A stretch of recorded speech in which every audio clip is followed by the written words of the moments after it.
박영수 특별검사팀이 오늘 정호성 전 비서관을 소환해 청와대 문건 유출 외에 추가 범죄 혐의를 조사하고 있다고 밝혔습니다.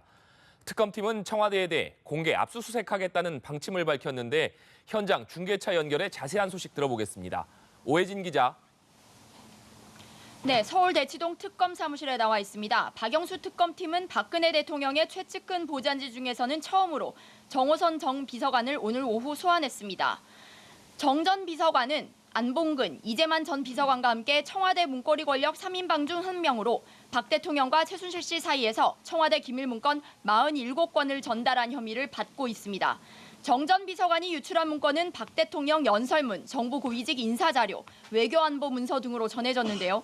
검찰은 지난달 공무상 기밀 유출 혐의로 정 전 비서관을 구속 기소했습니다.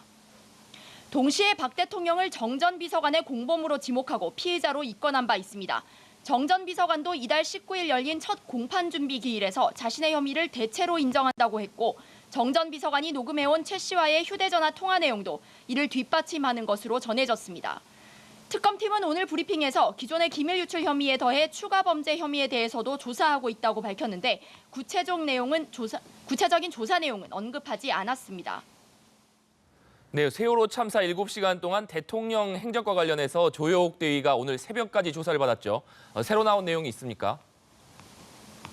네, 말씀하신 대로 특검팀은 조 대위를 어제 오전에 불러 조사하고 오늘 새벽 3시께 돌려보냈습니다.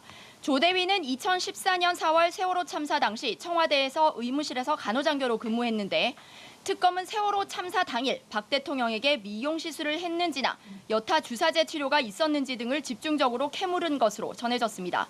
이번 조 대위 조사는 특검이 세월호 참사 당일 박근혜 대통령의 7시간 행적에 대해 본격적인 수사에 나서는 신호탄으로 해석된다는 점에서 의미가 있습니다. 특검팀은 아울러 조 대위가 오는 30일 미국으로 다시 돌아갈 예정임에 따라 조 대위에 대한 출국 금지도 염두에 두는 것으로 파악됐습니다. 네, 청와대 압수수색은 어떻게 진행한다는 방침인가요? 네, 특검은 청와대 압수수색에 나설 경우 공개적으로 할 수밖에 없다는 뜻을 밝혔습니다. 청와대는 그간 군사상 보안 등을 이유로 압수수색을 거부해 왔는데 특검팀이 공개 압수수색 방침을 밝힌 것은 그만큼 청와대를 압박하려는 메시지로 해석되는데요. 특검은 다만 압수수색의 필요성과 범위 등에 대해서는 여전히 검토 중이라고 밝혔습니다. 특검팀은 아울러 어제 새벽까지 조사를 받고 귀가한 김종 전 문체부 차관도 다시 불러 조사했습니다. 김 전 차관에 대해서는 삼성이 최 씨 일가에 지원한 돈과 관련해 대가성이 있었는지 여부를 집중 추궁했는데 추가 조사가 필요하다는 판단하에 오늘 다시 불렀다고 밝혔습니다. 지금까지 대치동 특검 사무실에서 연합뉴스TV 오혜진입니다.